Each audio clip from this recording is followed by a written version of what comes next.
Uh, Welcome back.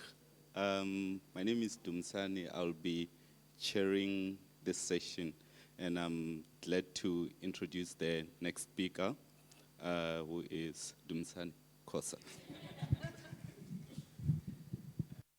Thank you so much. I'll be giving a talk looking at how we've been implementing environmental flow in the Kruger National Park. This work has been going for years. I just arrived now and then it has been going. Hopefully it will continue going that way. So what we usually do, we look into the rivers and try to adapt and implement management strategies based on what we learn by looking at those rivers. If we set the threshold of potential concerns, and then if we exceed those, then we look at them like, do we need to adjust them? Do we need to have a look so that, because rivers are resilient, they are flexible, so some things can change in the rivers, but they still persist. So they are not complicated, they are complex, they adapt. So we go and revisit our threshold potential concerns, and then we adapt to that. If we cannot mitigate those, then it might cause change for policy, but that is the later stage after learning about our rivers are doing. So in that case, Kruger National Park has been good in doing that, and that is why you're still finding most of our rivers functioning very well. It is through learning and adapting to those changes. And then when you look into adapting to changes and how we set our protocols on how we want our rivers to look like. So it is a multifaceted approach where we engage different stakeholders and different government entities, and then we also go to the community to go and learn what they use the resource for and how they utilize the rivers. This include like your farmers, your normal user on the ground. And then this is done through different forums. And one of the most important participant in this is to have a catchment management agency which is functional, which is able to adapt those priorities that we set for our rivers and implement them. So in this case, for us here in the Kruger National Park, we have the Nkomati Catchment Management Agency, which is looking into those priorities that we have set for our rivers and help to implement them. And how much water are we using? It is also going to be one of the priorities that we look at. Because when we implement the environmental flow, we try to keep enough water in the system to maintain the ecosystem while people are also benefiting out of it. And then this has been developed into a policy which is part of the National Water Act. So putting that into practice, you can look, if you don't have a functional adaptive management strategy, you end up having some of the rivers stop flowing, and then you have to ask yourself, where did we go wrong? What happened in these rivers? It is because sometimes you don't calculate your flow well, you don't know how much is your capacity in these rivers, how much the catchment is able to accommodate.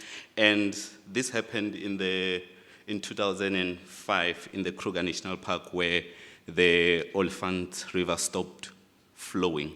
This is a big problem because we end up not meeting our international obligations with our neighboring countries because they depend on South Africa for the flow in their countries. So it is very important that when we do these management strategies, we learn through it, and then later on we adapt. That's why now you are finding the Oliphants flowing even through dry seasons. And then through the implementation, through adapting, then when we look back in the years, looking at compliance, because we need compliance in our rivers. So if we set ecological reserves in our rivers, we need to monitor if there are those the different rivers, the different catchment management agencies, are we meeting those ecological reserves? So the compliance is also very important in this regard, because we will be able to meet our international obligations. So when we put that into play, coming to our catchment here, we have different sections in this whole catchment. We have the IUCMA, which is the main player in this, on the outside, monitoring our flow, monitoring our water quality, and what is happening in our rivers. And then us in the Kruger National Park, we also take our part in monitoring those flows. And then through, because this is a feedback scenario, you need coordination between the different stakeholders, and also in Mozambique, different offices are involved. So what we usually do in the Kruger National Park, most of our rivers are fitted with plates where we go and monitor our flows, and then we have different worry levels in those. So there are some levels where we keep on monitoring. If we reach a certain threshold, then we start to get worried, because we might be exceeding or going below the reserve that we have already set in our threshold of potential concern. So that is very important that this is being monitored. I've already mentioned about the plates that we put on our gauging weirs. Those give us real-time flow rates, what we're having in the rivers. So that is another component when we are looking at how the rivers function and how we adapt our strategies in those rivers. But there is another component that we also look at, which is the biological component, where we look at the river health. This is done through biomonitoring, where we look at the fish response assessment index, just go to the field, collect the fish, what do we find, species diversity. And this is not limited to fish. We look at microinvertebrates, we look at water quality, and recently we are trying to incorporate different aspects when we are doing biological monitoring. So there is also diatom that we are looking at, and then now we have included tadpoles. This will give us a holistic overview of what is happening in our rivers, so that we can be able to develop better management strategies. So I've already mentioned the flow component, where we look at the indicators of hydrological alteration. So I've mentioned that when we look back, the implementation of environmental flow is a requirement. We need that so that during the low flows, we don't end up with a situation back in 2005 in the Olifants. So we monitor the flow. As you can see on the red, those 2 points, they indicate high flow. So we should be worried when the red line is below the green, because that is when we are below our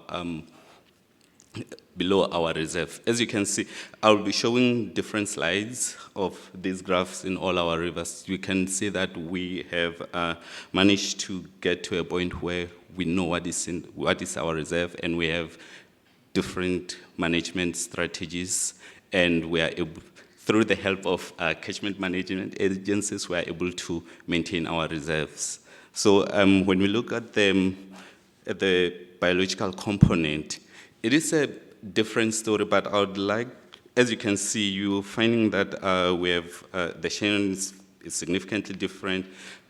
I forgot to mention that, so we grouped the pre-implementation of the ecological reserve, environmental water requirement, and then after. So we are having 2 seasons here. So we have the pre and then the post.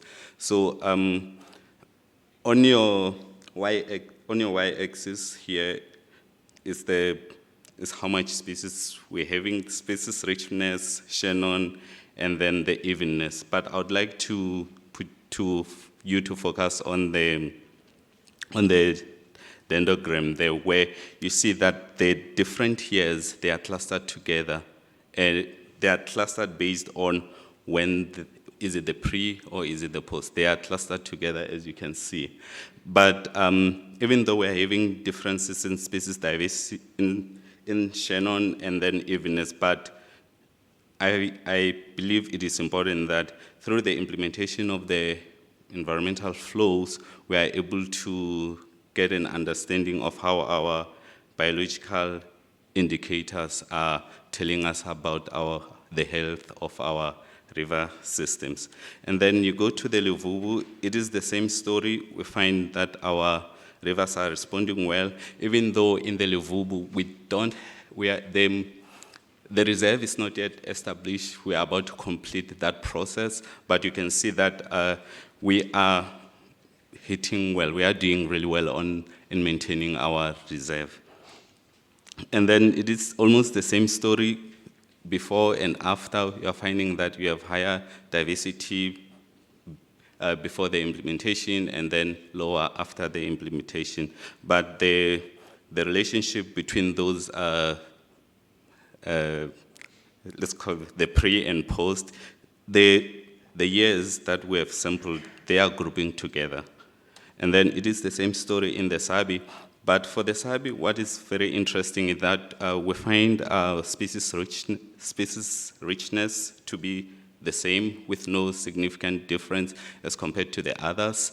But and then when you look at the clustering of the years, when we have grouped them, you see that there is no logic. They are everywhere.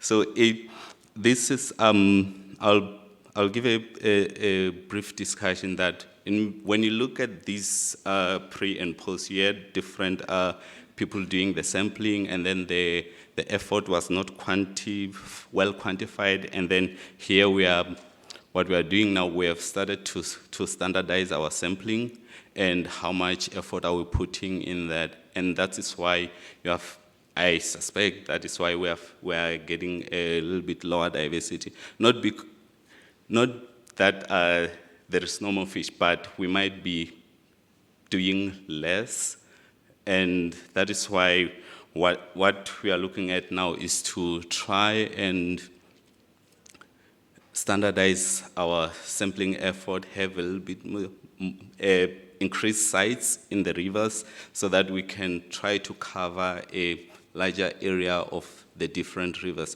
Maybe one day we can get to a point where we are able to get to the 30 species or more that we were finding in the Luvubu. So as I've already mentioned, we are trying to incorporate different biological aspects in our surveys, in our assessment, and this is the biological side of things, the ecological side of things, but when you go to the management and stakeholder engagement, is that we are learning, we are engaging, because we get to learn what is happening outside through the different forums that we are going to, and get to learn what the people outside are doing, how are they utilizing their resources, and that is why we end up having good flows in our rivers, and it is consistent across the different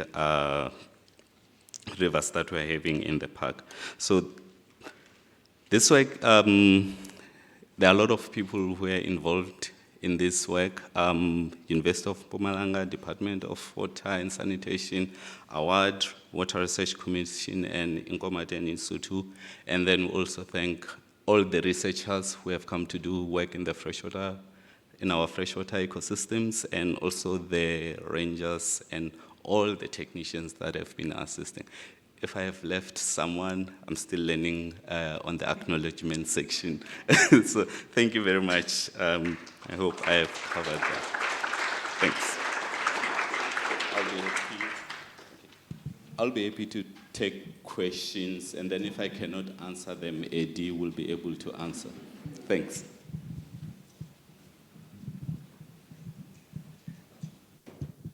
Yeah, thanks. Very interesting.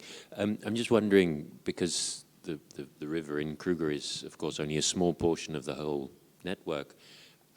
Are you doing anything to improve the system further upstream, so outside of the protected area? Yeah.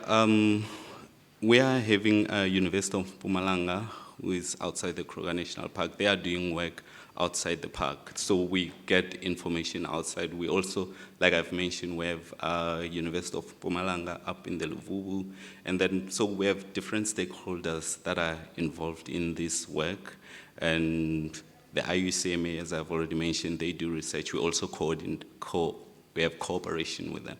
They come to the park, and then we continue doing the work, and we also get the data from outside the park from them. Thank you. And then Eddie.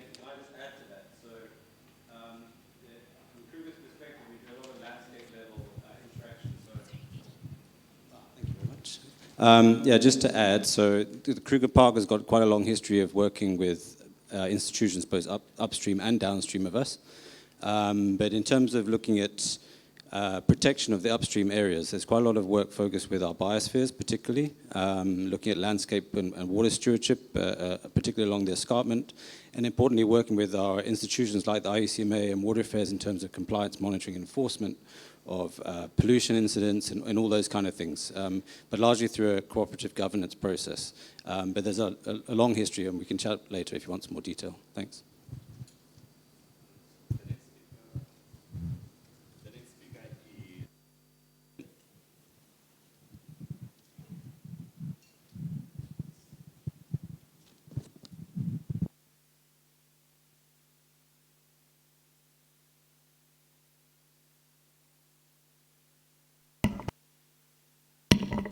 All right. Thanks, everyone. My name's Kevin Rose. I'm Associate Professor at Rensselaer Polytechnic Institute in New York, together with collaborators at Duquesne University and University of Venda.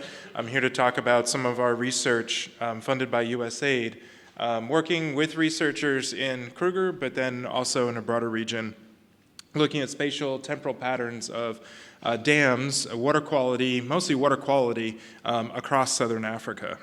So why focus on the dams? Water quality is dynamic among reservoirs and certainly through time, as you can see in these two dams, one near Pretoria, the other one northwest of Pretoria. Water quality attributes can be indicators of broader level ecosystem processes and changes. So we can look at things like in the left-hand diagram, you can see algal blooms and major turbidity events in reservoirs. And then on the right-hand side, you can see massive changes in extent of the reservoir fluctuating over even just within a season.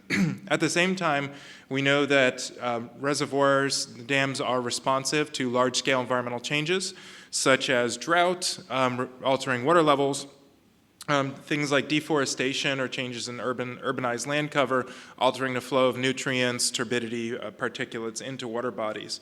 So when we started this research, we started with asking three primary questions.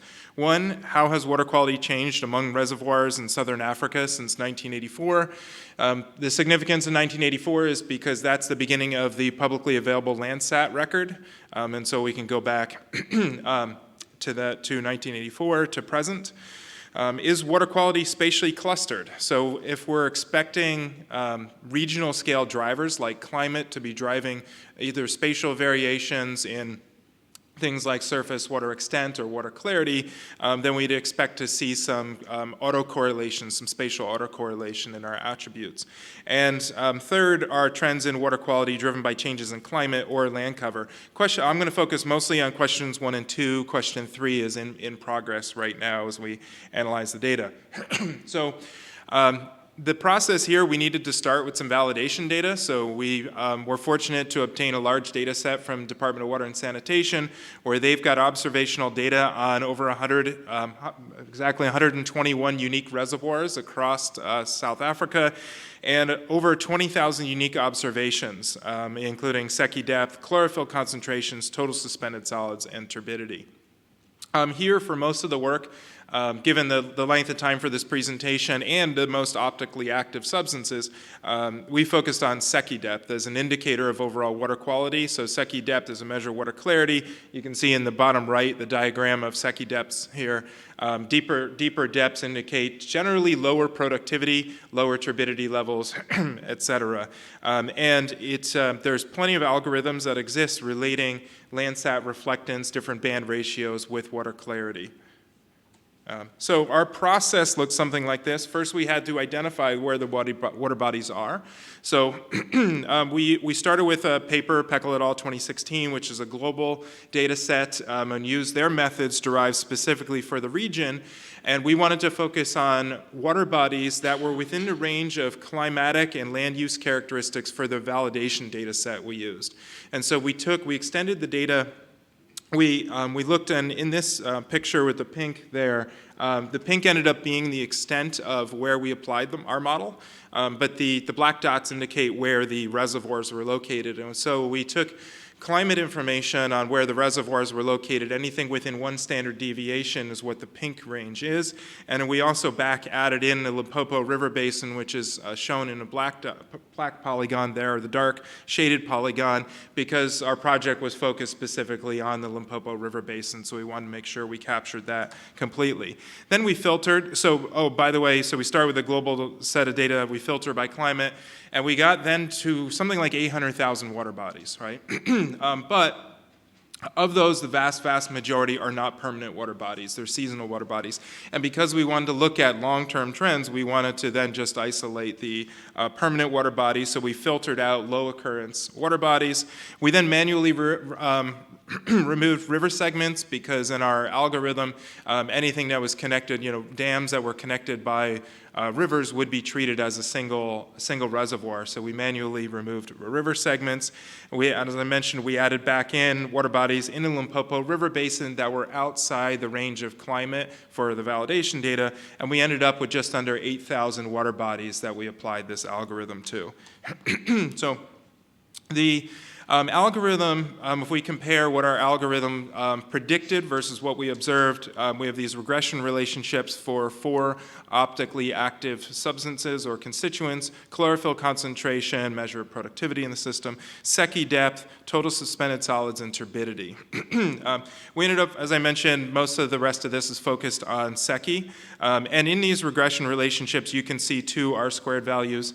The one in red indicates when all data was treated independently. The one in black is when we averaged all data for each dam or each reservoir, right? So you can see on a per water body basis, the algorithm is much more accurate, and there's a lot more variation on an individual observational scale for each data point. And we don't know if that's due to that's uncertainty in our remote sensing observation or if that's uncertainty in our data set.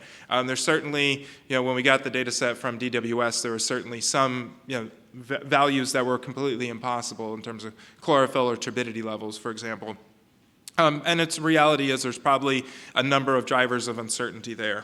Anyway, we use these regression relationships then to infer these attributes for the 8,000 data set, or 8,000 water body data set, and just give you a sense on how this reconstructs time series. So we took 6 example reservoirs where we had very good time series, and you can see the differences between the observational data set and our remotely sensed data set through times. Looks quite reasonable.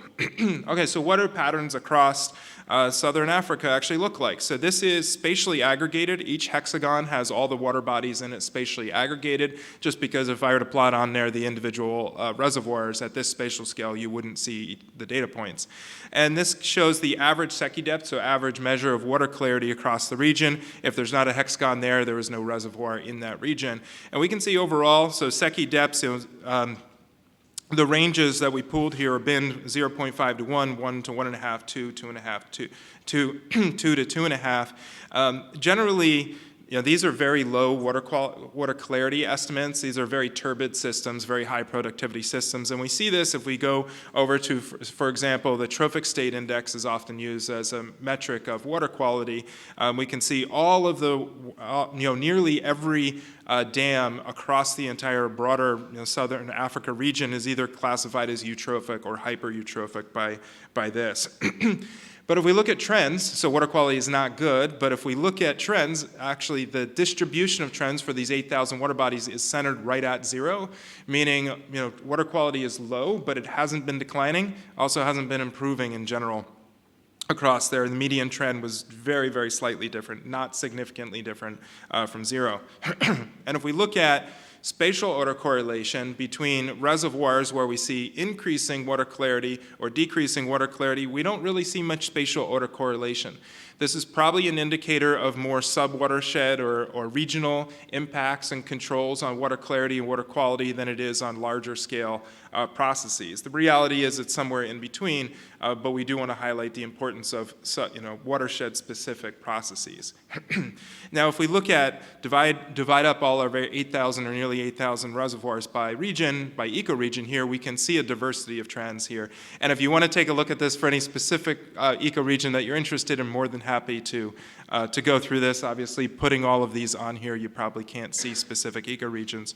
But what we've done is color-coded it by general categories of either improving, that's blue, or decreasing, increasing or decreasing water clarity. So we can see there is a larger number of ecoregions where water clarity is generally increasing, but the dams are disproportionately located in ecoregions where water clarity is decreasing. So numerically overall, the distribution is quite stable.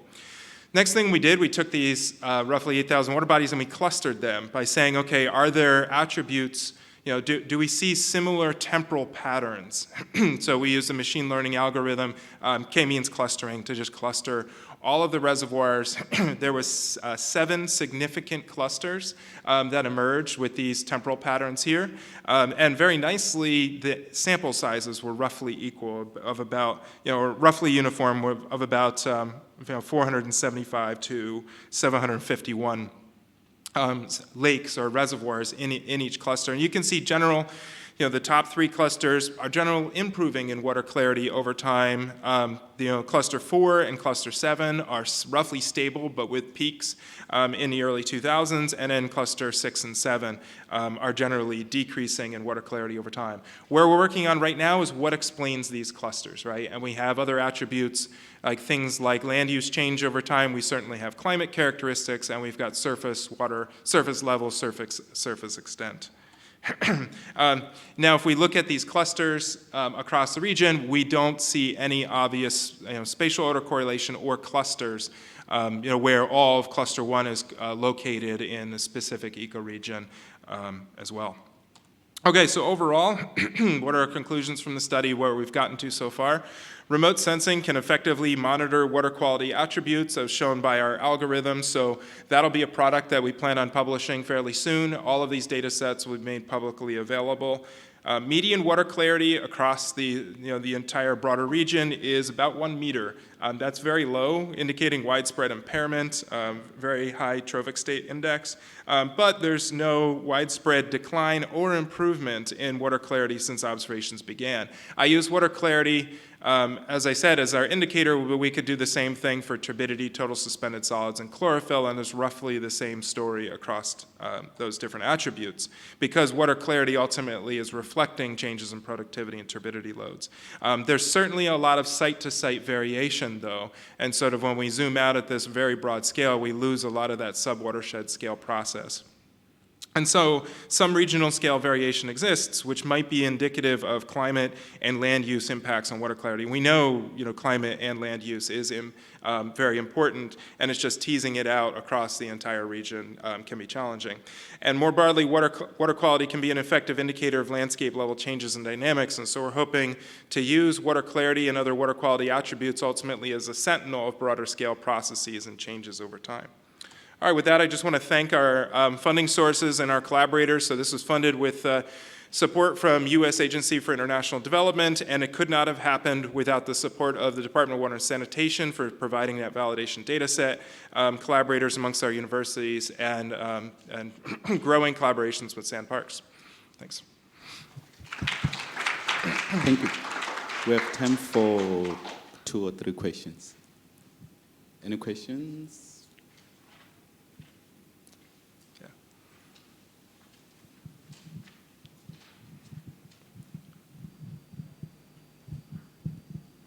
Thanks so much for a great presentation, and it looks like a lovely data set, so I'm sure a lot of people are itching to get their hands on that. I was wondering with the trend lines that you put where you were actually training the model to look for this connection with the remote sensing, Did you split it into season and perhaps look if there was a different pattern for dry versus wet? Yeah, we didn't, but the model that we used was SG Boost, was a machine learning model, and so day of year was an input, a predictor variable in there. That it didn't come out. I don't remember if that came out as a significant term in the model, but that's implicitly included by being a term in the model. Ultimately, the top drivers were band reflectance ratios. Yeah.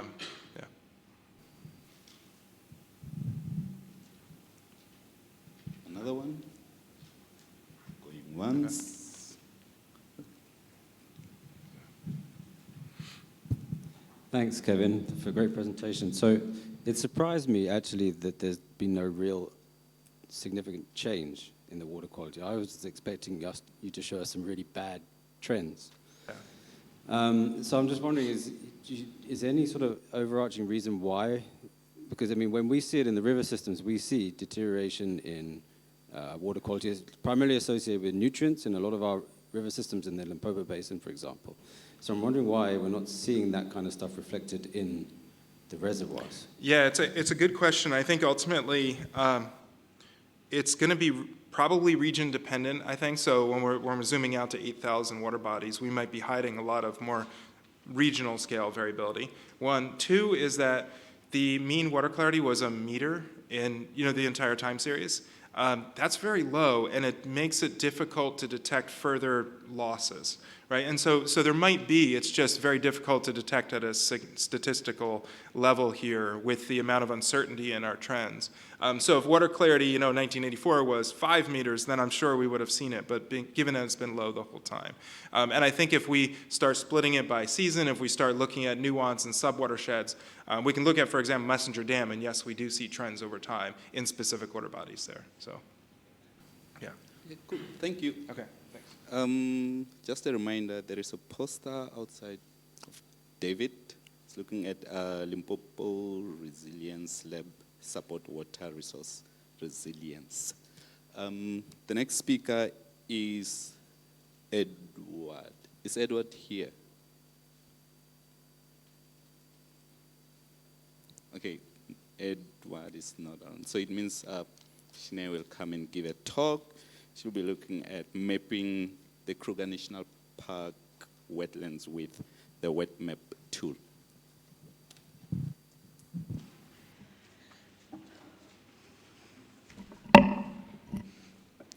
Okay, good afternoon. Thank you for joining us in the graveyard shift. I will try and keep this short and sweet so that we can go and have some wine. So, my name is Shanae Sims. I'm the GIS and remote sensing analyst here in Scientific Services. So this is a mapping talk that just happens to be mapping wetlands. So if you've got any wetland questions, Dumasani is your person. I can help with the mapping. Okay. So South Africa has a number of national wetland data sets, and these have been created over time, and it is time again to do a new one. So the National Wetland Map 6 is in the process of being developed, and they have changed their strategy slightly this time round, where they have actually put together a National Wetland Mapping Working Group. And the thinking behind this is to pool knowledge, to pool resources, to pool information, so that you get a more representative and a more standardized product across the entire country. So who's involved in the technical working group? So the wetland-based data custodians have been identified. Sanby is the leader there. They're the custodians, or will end up being the custodians of this national data set, but they're also the coordinator of the entire mapping process. And then they are supported by the provincial conservation departments, Ledette, Cape Nature, KZN Wildlife, and then Sandparks is also playing a role because we are responsible for mapping the wetlands within all our national parks. So as I said, the idea behind this is to bring all the stakeholders together. And it becomes very interesting when you have a room full of quite diverse people, both in terms of what their job title is, what their area of specialization is, what their background is in terms of wetlands. And there's been a couple of robust discussions. For example, what is a wetland system? You know, when does individual wetlands actually need to be conserved as a wetland cluster so that you can, you know, preserve the functionality? And I say that was that hijacked one of our meetings, you know, quite extensively. But also sharing things around best practices for ground truthing, best practices for mapping. So sharing knowledge. And then very importantly, standardization. So standardization of protocols. An example of this is a draft mapping guideline was developed for Ramsar sites so that all the Ramsar maps that are produced for South African Ramsar sites look the same, have the same feel, but more importantly, have the same data so that they are comparable with each other and hopefully with international Ramsar sites as well. Attribute data, making sure that all wetlands have similar attribute data. And then another area of conversation is historic wetlands. Do wetlands that have been drained and either been plowed over or have a house built on them, should they still be considered going forward as a wetland? And so those are the kind of like the protocols that are under discussion by this working group. And it's a working group. People are encouraged to give their opinion, to give their input. And I'm sure anyone not part of the working group is also welcome to give some comment. But then the most important question of all that we struggled with, what is a wetland? As we heard earlier this morning, as well as a couple of talks previously, ecologists all agree on what a savanna is. Just like all wetland specialists agree on what a wetland is. Okay, so we had to kind of decide what is our definition of a wetland. So for this National Wetland Map 6, we are using the National Water Act definition. And it reads, land which is transitional between terrestrial and aquatic system where the water table is usually at or near the surface, or the land is periodically covered with shallow water, and which land in normal circumstances supports or will support vegetation typically adapted to life in saturated soil. Okay, now that sounds very straightforward. Surprisingly enough, it isn't. But that's a different story altogether. So just a quick history of some of the data sets, national data sets that are available.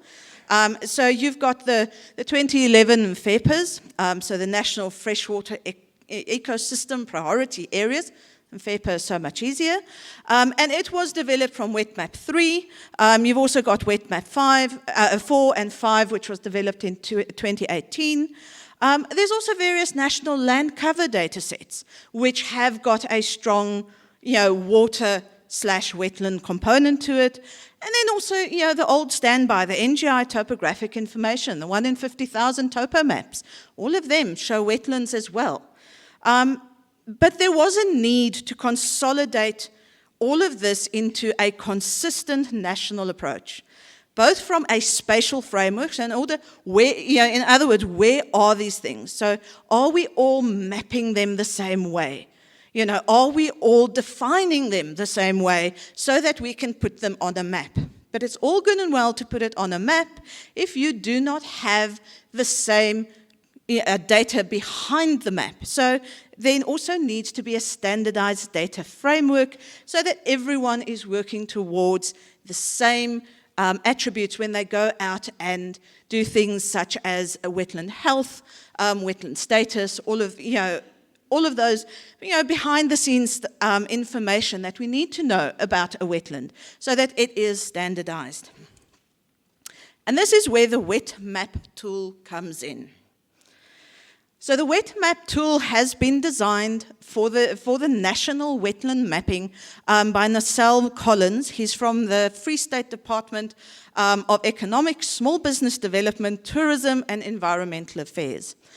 So he initially developed the WetMap tool for the National WetMap 5 for the Free State wetlands. And it worked so well, he was asked to adapt it to be used as a national tool that will allow people from different departments with different skills levels, with access to different types of data sets, to produce a standardized output. And he's got a couple of basic steps, or there's 4 basic steps within this, this toolbox. And this is a Python toolbox, which he developed both for ArcMap as well as ArcGIS Pro. And his 4 main components is the wetland potential mapping, so the topographic mapping, and he uses the hand mapping grid, so the height above nearest drainage. So basically it tries to see, work out, is there a bit of a floodplain? Is there a valley bottom associated with a stream, with a water course? But also, we don't want to reinvent the wheel. As I showed you earlier, there's a number of national data sets, a lot of effort have gone into them, and they are useful. Some areas are more accurate than others, but we don't want to start from scratch again. So the WetMap tool also focuses very heavily on using existing data, whether it is a national product or a fine-scale local product, to refine these wetland extents. Then the last 2 are around the attributes, are adding in the complexity around the functional units behind each wetlands. Is it a seep versus a floodplain? Is it a depression? Start adding that information in. Start to add in the attribute data around the wetland health. And he has, packaged it very nicely that I can, give it to someone. There's a tutorial that goes to it, with it. There's a whole bunch of documentation, and a consistent product can be devised within reason. Okay, because as with any model, what parameters you put in will also define how your output looks. So for Kruger, I thought I'd show you some of our results for the far north of the park, in the Pafuri area. And the reason I chose this area is that's where our Ramsar site is. So theoretically, we know quite a lot about the wetlands in this area, or so you would think. Okay, so this layer is a layer that was developed as part of the National WetMap 5, and it is a confidence value. So they did that for all these catchments, where they had a confidence value on how confident are they that the wetlands within that catchment is correctly mapped, as well as the correct attributes. For large parts of the country, there's no confidence, because it was done as a desktop exercise. There has been no ground truthing, and so they can't give a confidence value. This is Kruger, and it has got a confidence, but it is low. Okay. Again, there was some validation that took place. Most of that validation was through detailed desktop analysis. One of the components that's missing is some of our field validation, our ground truthing. So there is some confidence, nationally in this, in the wetlands, but it could be improved. So what ancillary data did I use for our analysis? Well, that is our, underwater Ramsar site. So this is if you do just topographic modeling. And basically this gives you a wetland potential map. And potentially, there's a lot of water in Kruger. Okay, then there was the National Land Cover 2014. you suddenly went from a lot of water to not much. Not enough to, kind of warrant a Ramsar site, you would think. Then this got improved in 2018. Suddenly we've got more water around. Then the FAPER data set. Now, in the FAPER, there's more water, but it now has, overestimated. So especially the wetlands associated with some of the rivers and streams is, been overestimated. Then this is what the National WetMap 5, so our latest national data set, what they have done here. And at first glance, it looks interesting, but there's method behind the madness, and I'll come back to that in a later slide. And then finally, what do we as SANParks know?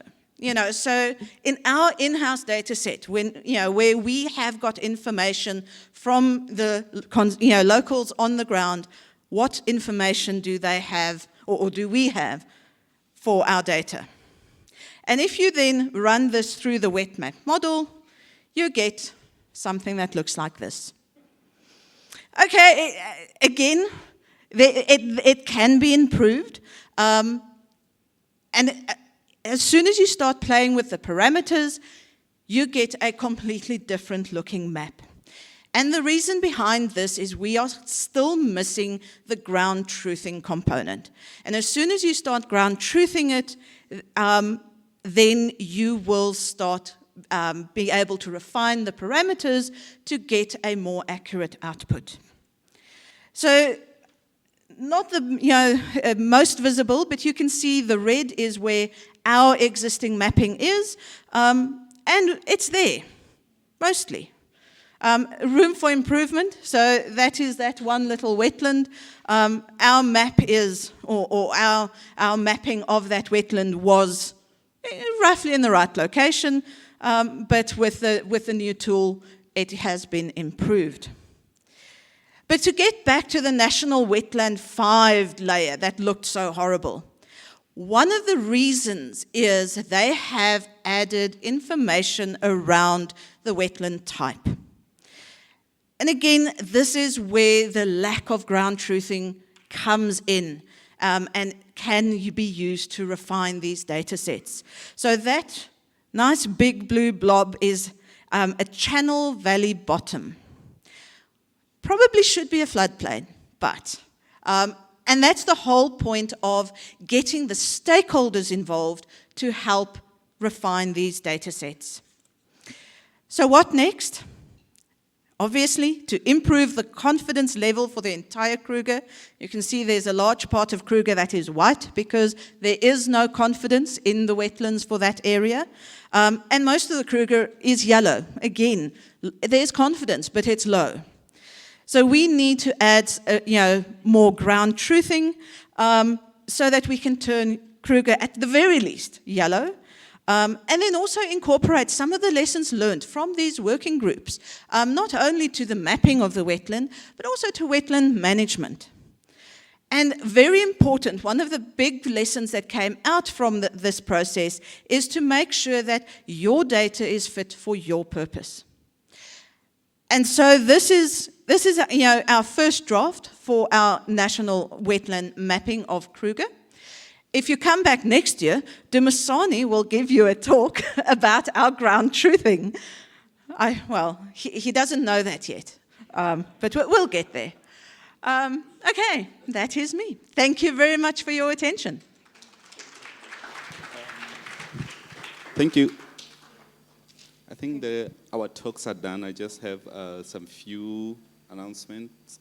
So hopefully all of you have signed your indemnity form for tonight's game drive. If not, you can go and sign it. And then you also need to go and sort out your exit permit. You need to bring your entry permit just at the desk there. Thank you. That's all.